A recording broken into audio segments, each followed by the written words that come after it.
tal? Estamos en otro programa de Médicos y Comunidades, programa del Colegio de Médicos de la Provincia de Buenos Aires. Estamos en el Centro Universitario Municipal de San Fernando y hoy vamos a tocar un tema interesante, también desde el punto de vista de la salud. Estamos con Luciano Esteban Longo. Un gusto, Luciano. Gracias. Él es su oficial ayudante principal de los bomberos voluntarios de San Fernando. Bueno, un gusto tenerte, porque a veces invita uno a un bombero y piensa que no está relacionado con el problema de la salud. Nosotros hablamos siempre de prevención en salud, pero ahora vamos a hablar de emergencias en salud, donde ustedes están involucrados. Y me gustaría tocar dos puntos, pero vamos, el tema de accidentes viales y el tema de cuando van a fábricas con químicos y demás, y todo lo que ustedes prevén o emanación de líquidos, y ustedes van en la prevención. Comencemos con los accidentes viales. Accidentes múltiples, ¿qué ocurre cuando hay un accidente de un colectivo con 2 o 3 autos y ponerle una moto? ¿Cómo se manejan? Bueno, la realidad es que la calidad y cantidad de servicios que cumple hoy en día un cuartel de bomberos voluntario o profesional, como le quieran decir, es múltiple en la cantidad, digamos, en la tipificación de tipo de servicios. La gente cree que por ahí los cuarteles de bomberos solamente se dedican a apagar fuego, claro. Y en realidad hoy se invierte un poco esto y no son tantos incendios, por ahí sí más complejos, pero sí se desarrollan muchas actividades que están relacionadas con la prevención, pero básicamente con, por ejemplo, tipo de siniestros viales. Es importante determinar que el crecimiento demográfico trae aparejado que cada persona de una u otra forma quiere transitar con su vehículo, llámese vehículo de gran porte, mediano porte, vehículo chico, y que no tenemos una cultura en el de decir, bueno, dejo el auto para irme en un colectivo, en un ómnibus, en un tren. Entonces cada uno quiere ir a su puesto de trabajo, quiere ir a hacer sus actividades diarias en sus vehículos personales. Esto trae aparejado en que las señales de tránsito que son para respetarlas en muchas ocasiones son vulneradas y se generan, porque digamos, si uno debería tener un correcto entendimiento de esto y nos respetáramos unos a otros, no ocurriría este tipo de accidentes múltiples.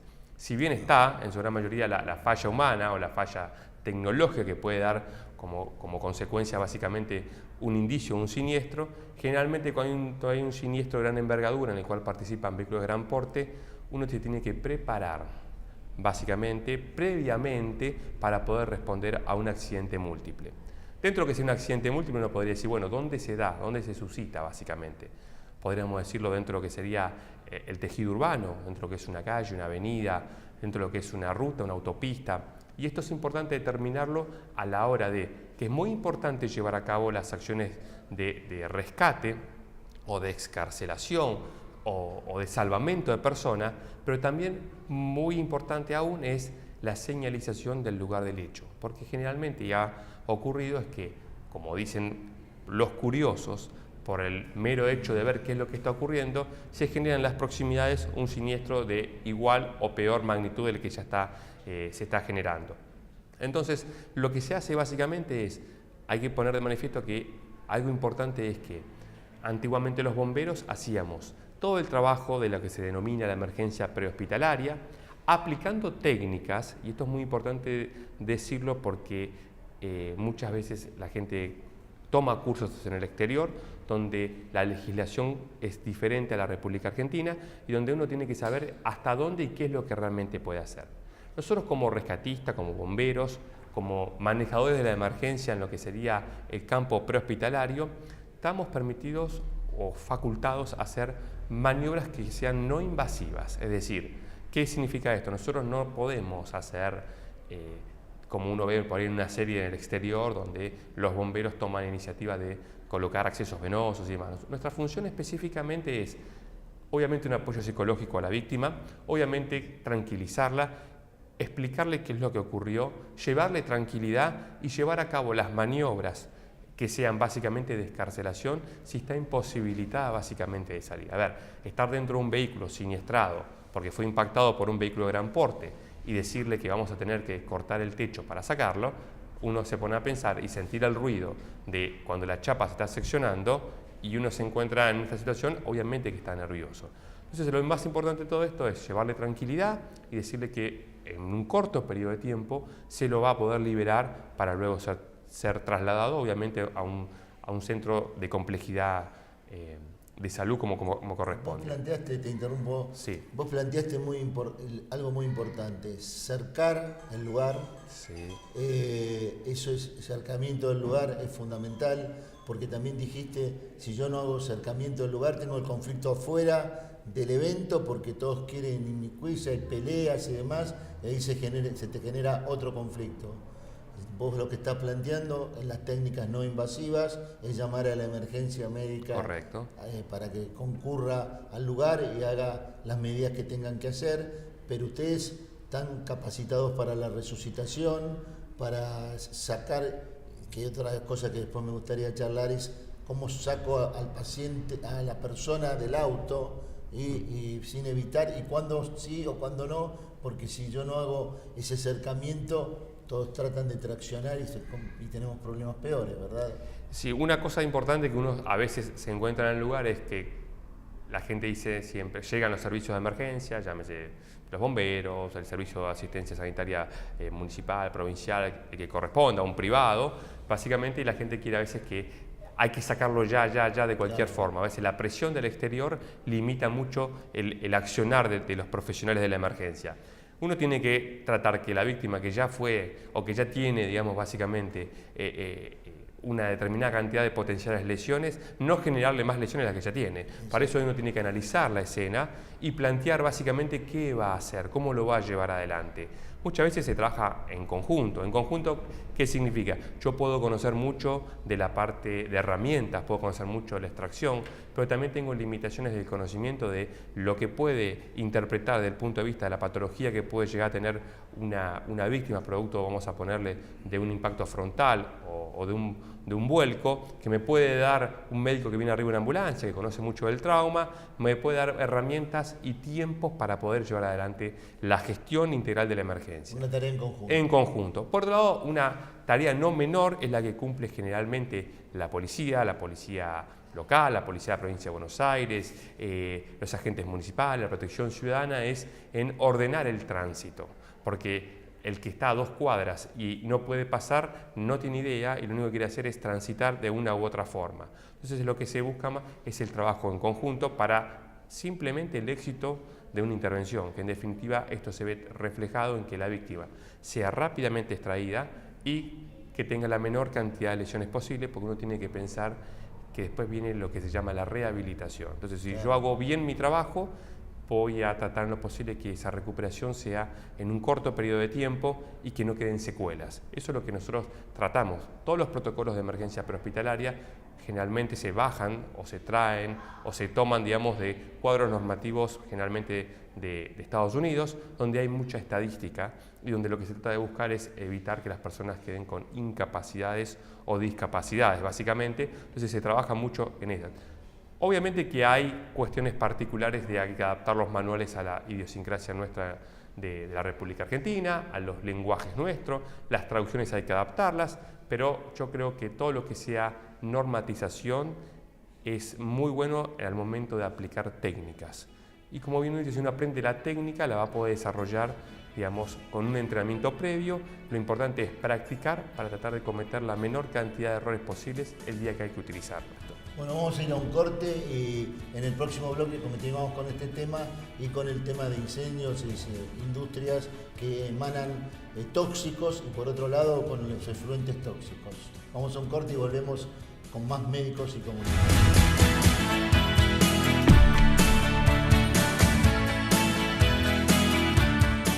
Seguimos en Médicos en Comunidad, el programa del Colegio de Médicos de la Provincia de Buenos Aires, Distrito 4. Seguimos con la presencia de Luis Esteban Longo, suboficial ayudante principal de Bomberos Voluntarios de San Fernando. Estábamos en el tema del accidente múltiple, sí. Habíamos quedado en que las maniobras no invasivas, la maniobra de llamado a la ambulancia. Bueno, una pregunta que te quería hacer, ¿hacen simulacros de esto como práctica ustedes, de estos accidentes múltiples? Nosotros tenemos planteado a lo largo del año, y aparte de la capacitación y la formación interna de nuestra gente, básicamente, se plantean hacer simulacros con otras entidades para ver y evaluar y analizar el trabajo en conjunto. A ver, en un momento determinado se planteó, por ejemplo, qué pasaría si tuviéramos un siniestro ferroviario. Bueno, aquí hay que participar también las fuerzas federales, básicamente por un tema jurisdiccional. También se planteó, por ejemplo, un siniestro que podía llegar a ocurrir desde el punto de vista aeronáutico, en el cual hay que entrar a una jurisdicción que obviamente es federal y que hay otro cuerpo de bomberos y que hay otros cuadros normativos. También hemos planteado, por ejemplo, algo más vulgar o conocido por todo el mundo. ¿Qué pasaría si tuviéramos en determinado lugar del partido un siniestro, vamos a ponerle con un vehículo escolar, ¿no? Donde hay una gran cantidad de chicos y también hay que dar una gran cantidad de información a todos esos papás que se enteran por diferentes lugares, digamos, o llamados telefónicos o por lo que le van diciendo, y de lo que ocurrió a lo que se transmite siempre hay una deformación en la información. Entonces hay que trabajar. Y otra cosa importante, no menor, es, bueno, cómo trabajamos en conjunto y a dónde los servicios de salud van a hacer llegar a las víctimas. Porque la gente muchas veces cree, o erróneamente, que porque tiene un servicio de medicina prepaga, del lugar del siniestro lo van a trasladar a la clínica que quiera. Y en realidad nosotros no tenemos esa potestad, sino que el servicio de emergencia local o el que se encuentra en ese momento lo va a llevar específicamente al hospital local, que es un hospital provincial con una complejidad importante, que puede recibir víctimas en masa y que tiene la capacidad de respuesta. Después, bueno, el tiempo dirá si se deriva o no se deriva, pero eso es lo que se trabaja en lo que sería la parte técnica, la parte contractual y la parte de operación entre las diferentes fuerzas vivas que pueden llegar a trabajar. Bueno, es importante, aparte debo rescatar que los bomberos se actualizan permanentemente, tienen cursos de capacitación permanente e inclusive muchos de ellos trabajan con el médico en la emergencia por esa capacidad que tienen y ese aprendizaje que tienen. Ahora vamos al tema de incendio en una industria química, porque en realidad cuando ocurre un incendio todo el mundo corre, todo el mundo va, todo el mundo se mete y no piensa que puede estar en juego su vida cuando está dentro de un incendio en una industria química. Sí, es importante destacar lo siguiente. Si bien hay menos cantidad de incendios o de fuegos que se van desarrollando, generan mucho incremento en lo que es la complejidad. Es decir, uno hoy en día con los temas ambientales, una cuestión que antiguamente no se tenía tanto, digamos, en consideración. Antes uno podría decir, bueno, los bomberos de San Fernando tenían incendios de muchas empresas dedicadas a la industria de la madera, ¿sí? Generalmente ocurría cuando se llegaba a fin de año y había temas de seguros y demás. Bueno, hoy lo que generalmente menos fuegos producen son las empresas dedicadas a la industria de la madera. Pero sí tenemos que entender que hay incendios que han evolucionado en complejidad y que se desarrollan, como bien usted decía, en plantas ya sea o de transformación, donde hay un proceso previo y un producto final que tiene un riesgo asociado, básicamente. Y también hay que entender que hay depósitos, porque antes uno dice, bueno, si yo llevo a cabo la producción de algo, sé lo que voy a guardar, que es ese producto. Pero hoy el modelo de globalización trae aparejado una nueva industria que sería o se denomina el mercado logístico, donde la logística hoy tiene la capacidad de guardar un producto y dentro de 15 días guarda otro, en función de la demanda, en función de los clientes. Estimar los riesgos de una logística es una cuestión bastante compleja porque es muy dinámica. San Fernando particularmente en un momento determinado, hace varios años atrás, tuvo un incendio, una reacción química dentro de lo que sería una empresa que se dedica a la comercialización de productos. No hay manufactura, sino que era un depósito y se dio específicamente en un día de mucha lluvia, era verano. Y bueno, ¿qué ocurrió? ¿Qué enseñanza dejó todo esto? Que, como dice el dicho, no todo es arrojarle agua, sino que muchas veces cuando uno se plantea específicamente una emergencia de estas características, tiene que saber, tiene que conocer unas cosas importantes. ¿Qué es lo que hay? ¿Qué es lo que se está quemando? ¿Y cómo se está quemando? Para poder ver de qué forma lo voy a poder mitigar y generar la menor cantidad de impactos posibles de los que ya existieron.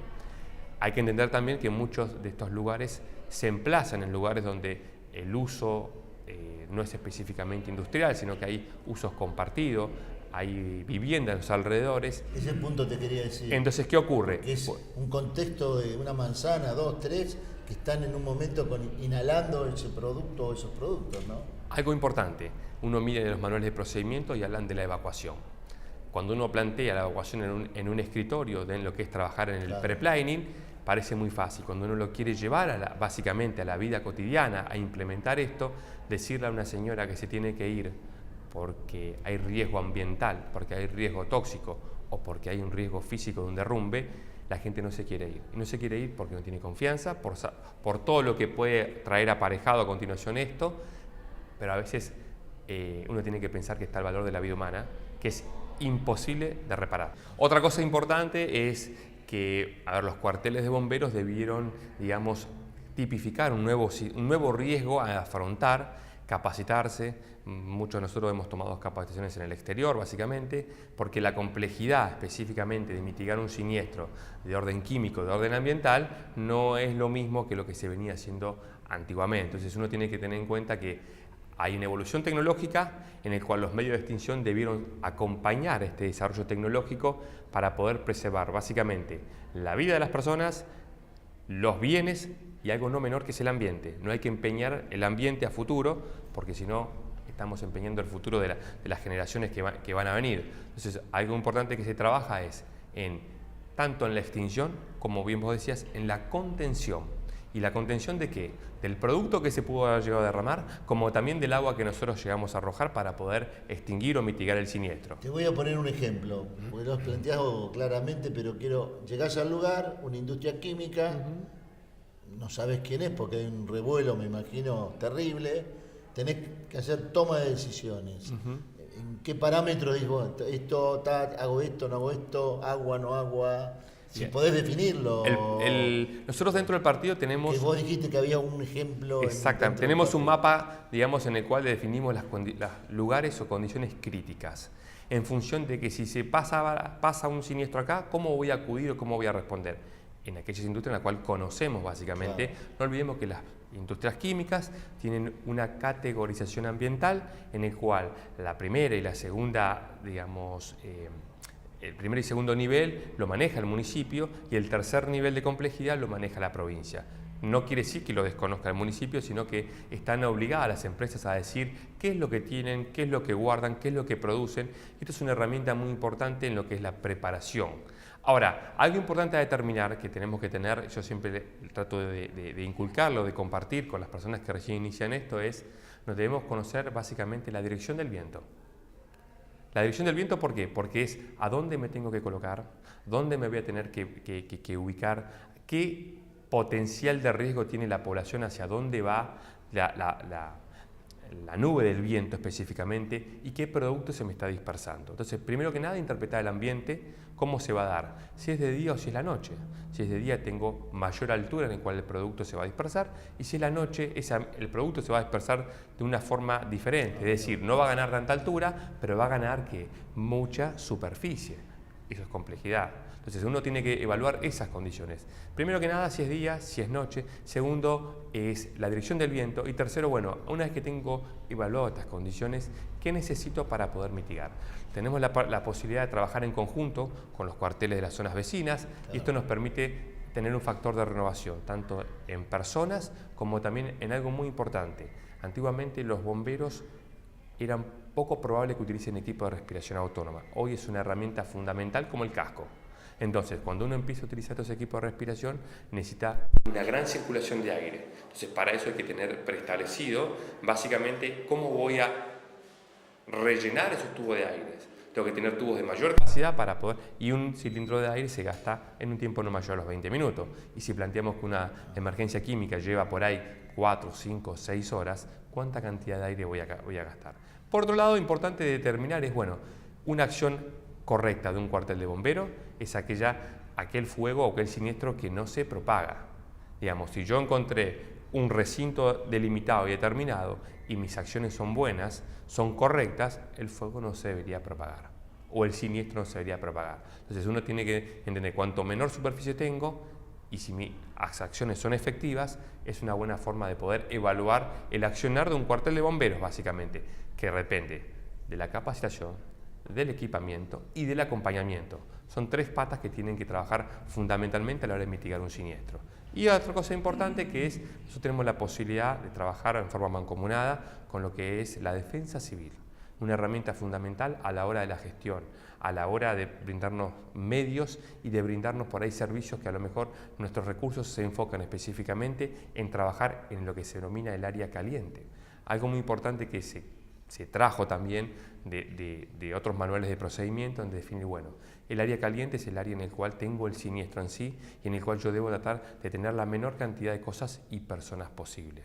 El área tibia o el área amarilla, como se define, es un área en el cual se produce el tránsito de un lugar a otro. Y el área verde o el área fría, en el cual uno pone todos los recursos que va a implementar. Es decir, que para salir de un área roja a un área verde, debe pasar por el área amarilla y tener en el área crítica la menor cantidad de personas y recursos disponibles. Esto es una forma correcta de manejar un siniestro. Bueno, mirá, realmente ha sido muy interesante, eso no fue el tiempo.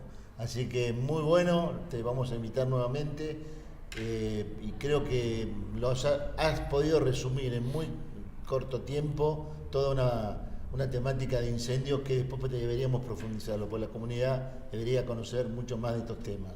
Bueno, nos vamos, un gusto tenerte. Gracias. Y nos vemos en el próximo programa de Médicos y Comunidad, el programa del Colegio de Médicos de la provincia de Buenos Aires, Distrito Cuarto.